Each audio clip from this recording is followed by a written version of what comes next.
Oh man, let me get this thing situated. Uh, peace, family. I'm back again for a minute. Um, I just want to go live and talk about something that's been, something that's being said right now. There's a debate going on in Black YouTube where you have a guy that's never shown his face. Nobody knows what he looks like. He's not married to a black woman, and yet he's speaking on the black community and black issues. He has a problem with pro-blacks. He has a problem with B1, and you know, he likes to talk about the middle class because he once. I had a conversation with this man, and he once told me, he once told me that he was part of the middle class, but in the process of him saying that he's part of the middle class, he constantly takes a crap on pro-black. And I told this brother, well, this man, because I don't even know if he's a brother, that it was pro-blacks that created the middle class in the first place. And he took umbrage with that and began to try to challenge me and question me on uh, the creation of the middle class. So he went on to speak about he went on to speak about the government and the creation of the middle class. And I asked him, I said, "Well, have you ever heard of A. Philip Randolph? Have you ever heard of the Boys and the Talented Tenth? Because the Talented Tenth and the Boys is responsible for the so-called formation of a black middle class. You should thank Du Bois for your formation of a black middle class. Black middle class. Hold on a second, because I want to do this for people that may uh, look at the video later. I want to do this for the people that may look at the video later. Yeah, right. I want people to see this information I'm about to show. I'm probably be here about 30 minutes tops. And what I want to show is why we should never take a crap on pro-black. If it wasn't for pro-black, there would not be an educated class. There would not be a higher upper middle class or a lower middle class. Pro-black, pro-black ideology and pro-black talk created all of the things of advancements and achievements that move us forward. It was pro-black talk and the struggle that we had to go through in labor movements, the post office, the railways. We we moved into a middle class based off of our struggle there for racial discrimination and had to pull together with a pro-black mentality of sticking together to get certain things pulled together where we would achieve a higher wage to forge a middle class because the government wasn't giving us anything. The government was giving us nothing, Kenny Concho. So what I'm going to do, I'm going to share my screen because, and then see, the problem I have with these debates, these guys come out and just spew all kinds of rhetoric, never have to show themselves, and use statistics that just makes no sense. No sense at all. So let me share my screen and let me just put to bed another person in the debate because they're not going to come over. They're not going to come over and challenge me. So here we see strong unions mean strong African American communities. And this is a photo from years ago. And in the photo, you can see black men holding up uh, uh, uh, holding up things to where it says, I am a man, I am a man. Because black men at that time, and still to this day, was being treated less than a man. And they had to fight for equal wages where they can compete and take care of their families. Now, you see these men standing together in solidarity. This is pro-black. But you will have these people today come on Black YouTube and call pro-black, pro-whack, and all these other things, right? But what I'm showing you right now is pro-black in America got us everything that we have today. It was the solidarity of black people moving together in one accord. So let's get off and let's read. When I was growing up in Cleveland in the 1950s and 1960s, there were three principal ways for African Americans to climb into the middle class. One was working in the industrial manufacturing mills. That was the economic lifeblood of so many Midwestern communities. The second was the United States Postal Service, traditionally one of the nation's most reliable employers of African Americans. And third was working in public transit. That was the path for my family. My father was a city bus driver. While we certainly never got rich, his job gave us security, stability, allowing my brother and me to have to have more options than our parents had enjoyed. Now, what I'm saying is this: these jobs and our struggle in these unions bonding together, forcing them to give us a better wage through a pro-black ideology, is what pushed us into a middle class. So if you are in the middle class today, you can never, ever, ever, ever say anything about pro-black or pro-white, because everything that you got from pro-black ideology. Now, let's read on. Those three career paths have one common element. They almost always came from membership in the labor union. And I'm going to show you what we had to go through in the labor union. See, I don't get into these debates, and I don't like to debate because I don't feel like I have to debate people that's beneath me. Like, and not beneath me as a person, but when you come on to these platforms and you diss pro-black, and you say that you are a black person in the middle class, I already know that you're not that educated. I don't want to debate people that's beneath me scholastically. I'm not demeaning nobody as a human being, but debate me that's beneath me scholastically. It's impossible for you to be in the middle class and take a crap on pro-black. How do you take a crap on pro-black and you are a middle class person achieving with no knowledge of your own history? The Boise is your father. If you are a middle class person doing well, you should thank the Boise, because W.E.B. Du Bois was the one that believed that we should get education and political power moving forward. But these are the same people that come on here and call pro-black, pro-white. And you got idiots in the chat room with no knowledge of history. I sit there and agree with you. So let's listen. So let's read on. The union provided a voice. Hold on. These three career paths had a common element. They almost always came with a membership in the labor union. Two of them in the public sector union, like the one I now serve as president, the American Federation of State, County, and Municipal Employees. The union provided a voice on the job and a seat at the table.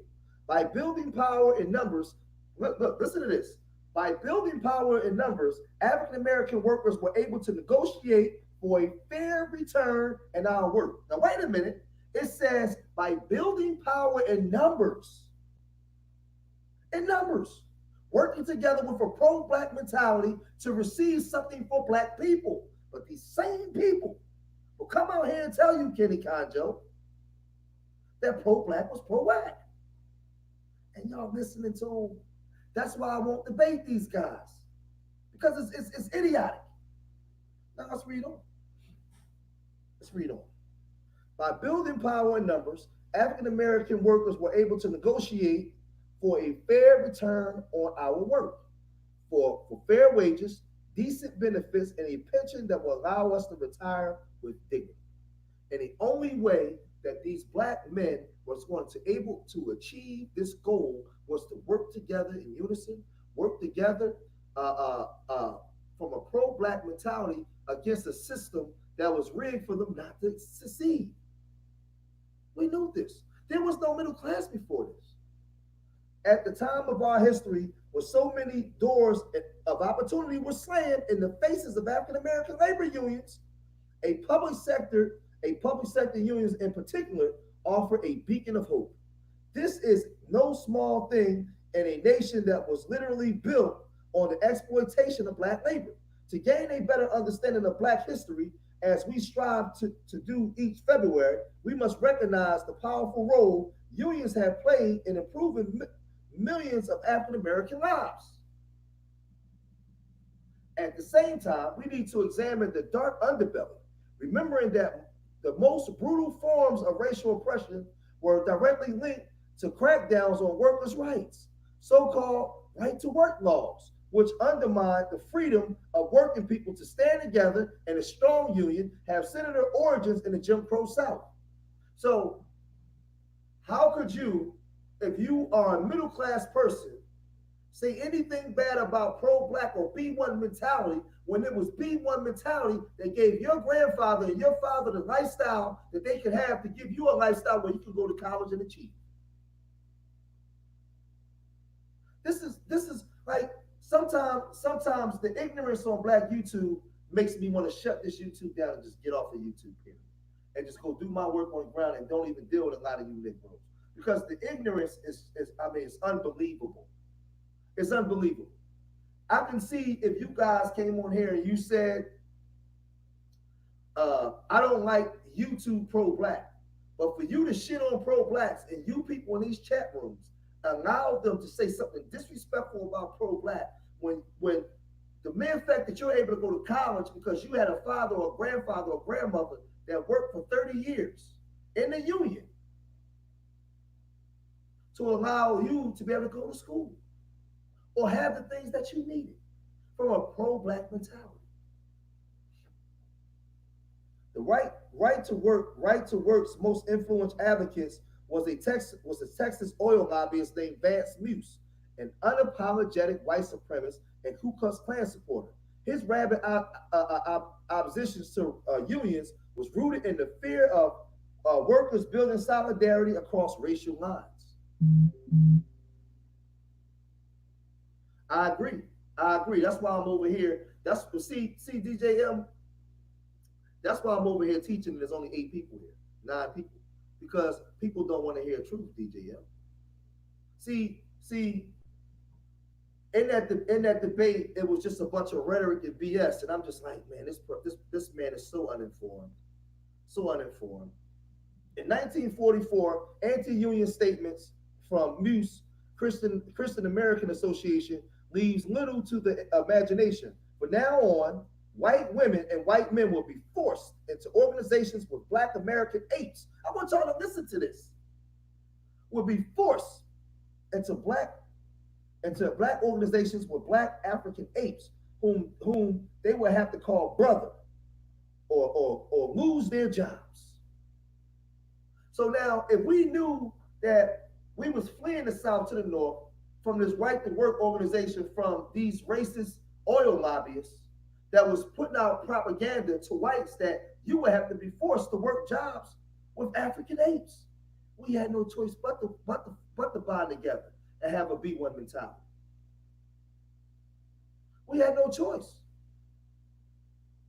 We had to be pro-black. We had to be B1. Notwithstanding the vile racism, African American working people continue to organize in unions, allowing families like mine to raise their families' living standards and capture a piece of the American dream. Unions became a driving force in the civil rights movement. Dr. Martin Luther King's public support for striking AFSCME sanitation workers in Memphis, Tennessee, cost him his life in 1968. To be sure, the labor movement itself has not had a flawless record on race over the years, and there is still plenty of work to do on that front. But to this day, the union membership closes racial wage gaps at levels and levels the playing field. So I want y'all to look at this, right? I want y'all to look at this. According to the Bureau of Statistics, African American union members enjoy median earnings 22.7% higher than African Americans in non-union jobs. Indeed, union memberships allows African Americans to approach, although not quite reach, the pay rate of non-white workers, highlighting both how important unions are and how deeply structural racism is baked into the system. Right to work momentum stalled in the second half of the 20th century, but the attacks on unions, while not quite as ugly and shameless as Vance Muse, never abated. The Koch brothers and other billionaires have taken up the cause, and last year they succeeded in a case called Janus versus AFSCME, Council 31, and getting the Supreme Court to overturn decades of precedent that and make the public sector national right to work. So what I'm trying to tell y'all, what I'm trying to explain to you guys is these billionaires are O'Shea Duke Jackson in the motherfucking house. What I'm trying to tell you guys is these billionaires today are trying to do away with the unions and put back in the right to work. So that way they can control you. See, what I'm saying is the unions and us fighting in the unions from a B1 or pro-black perspectives created the black middle class that we have now that allowed this generation to be able to go to school, that allowed this generation to be able to get the things that they want. So what I'm saying is you can never come to YouTube and shit on anything pro-black because everything you have came from a pro-black perspective. Everything that you have. If you are a dentist, if you are going to school to be a doctor, if you are in athletics, everything came, I'm going to show y'all something. Everything came from this type of movements. Black men and black women moving together in unison to get the things that they needed for the generations to come. So this is an image of yesterday that produced what we are producing today. And you got these idiots, these nincompoops, these fools that will come on YouTube today and say, call pro-black, pro-whack, and you stupid people allow them to do it. Y'all don't check them. And some of them can even not even never show their face. They never even show their identity. And you allow them to shit on pro-black. Unbelievable. Unbelievable. And it's unacceptable. Let me push forward. Let me push forward. Because I don't like to get into these debates because it's pointless to debate. These people, it's not intellectually on my level. I got so much stuff in the stash. I just pull little stuff out just to make sense of what these idiots are talking about. So let's look at it, right? There is a direct threat to the livelihoods of teachers and other employees, EMTs and the first responders, many social workers and sanitation workers, public service occupations that have sustained the black community for generations. Now I want y'all to listen. The Koch brothers, in a case, look this up, in a case called Janus versus AFSCME, Council 31, and getting the Supreme Court to overturn decades of precedent and make the public sector nationwide right to work. They want to abolish the unions where they can pay you whatever they want to pay. This is what I'm trying to tell y'all. But how many of y'all even know this case? These idiots is up here having these debates. They don't, man. Oh, Shane, boy, I'm trying to tell you, my brother. Despite the threat, the public sector unions have proven resilient in the wake of Janus.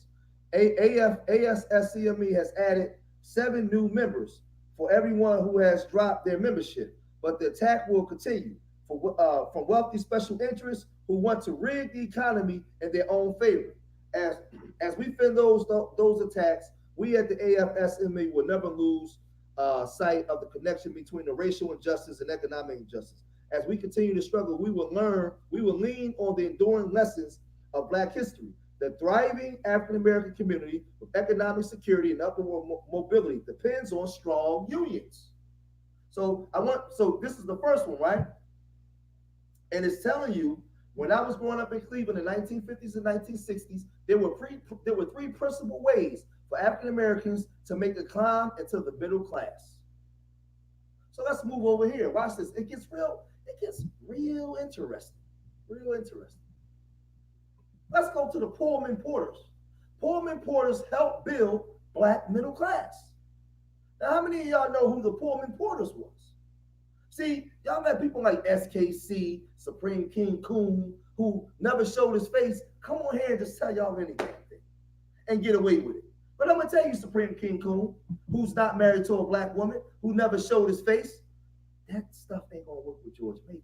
See, you wanted to debate me, but I knew that intellectually you was never on my level to have a conversation with me. And watching that debate tonight with you and Taz, man, you listen. I'm gonna tell the black community, you guys need to demand that he show his face or get his ass the hell on.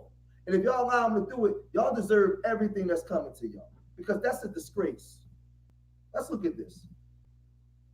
Here's why the Pullman Porters picked A. Philip Randolph to help them unionize. Now, how many of you guys are familiar with A. Philip Randolph?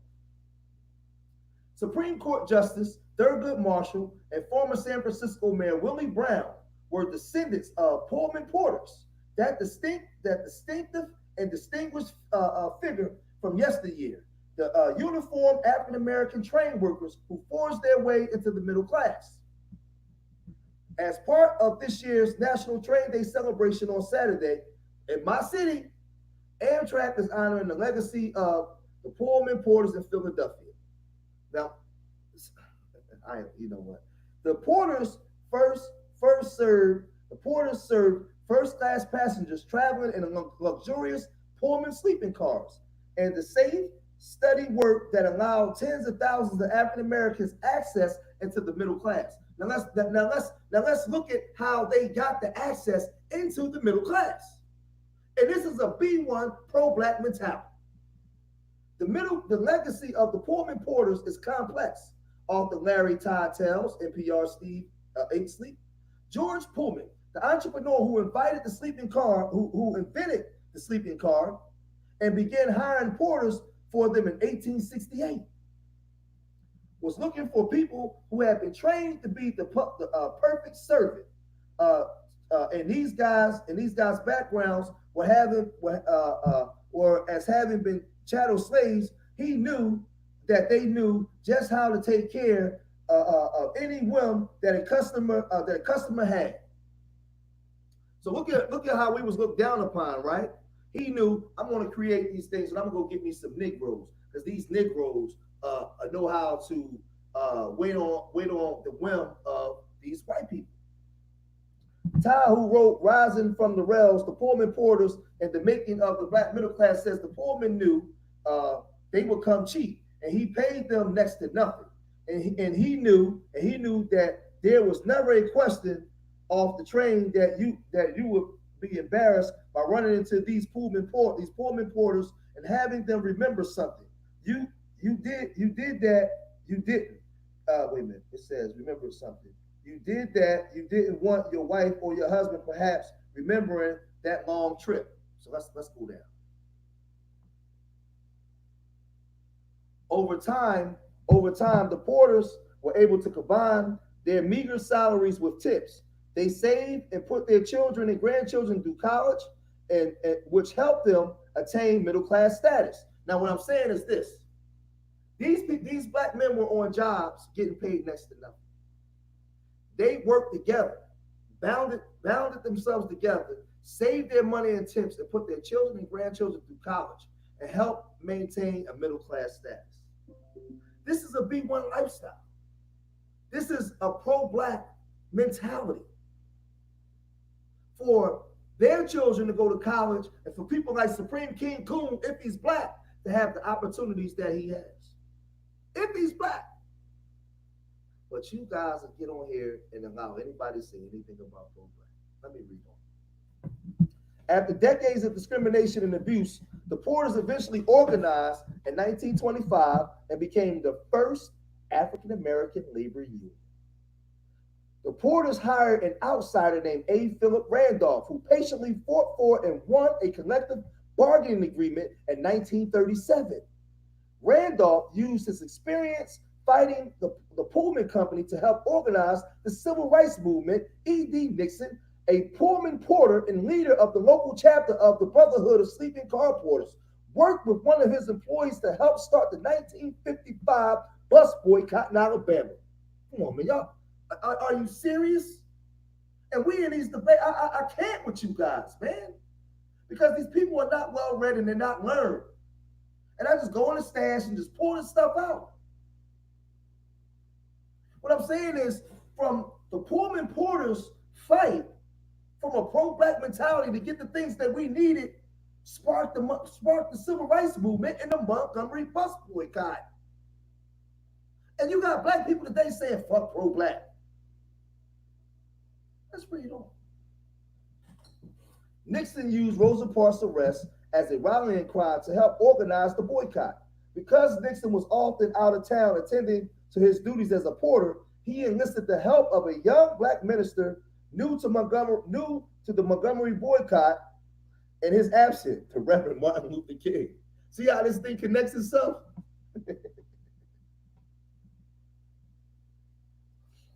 As the train service declined, the civil rights movement grew and the Pullman Porters dwindled. And I want y'all to understand something. Out of the Pullman Porters came Thurgood Marshall, San Francisco Mayor Willie Brown. So what I want to say, I'm gonna unshare the screen because I'm not gonna go. I was gonna get into this one, but hold on. I was gonna get into Harold Cruz, but I'm gonna save Harold Cruz. I'm gonna save Harold Cruz for tomorrow. Let me unshare my screen. I'm gonna save Harold Cruz for tomorrow. I just wanted to go live and just give you just something brief on the union laborers, the union, and how the union created the middle class, and how the Pullman Porters actually created not only the middle class but the civil rights movement. It started the civil rights movement. See, Kenny Conjo, a lot of our people don't know this. So what I'm saying is we got to begin to educate ourselves, man, and stop listening to these idiots come out here with no information, using rhetoric and talking points. Our middle class cannot shit on pro-black. You have everything that you have is from a pro-black mentality. So that's all I want. You guys can go research the information for yourself. Tomorrow I will be double down on this. And I will not be debating any of those fools until they show me that they're intellectually intelligent enough to have a proper debate.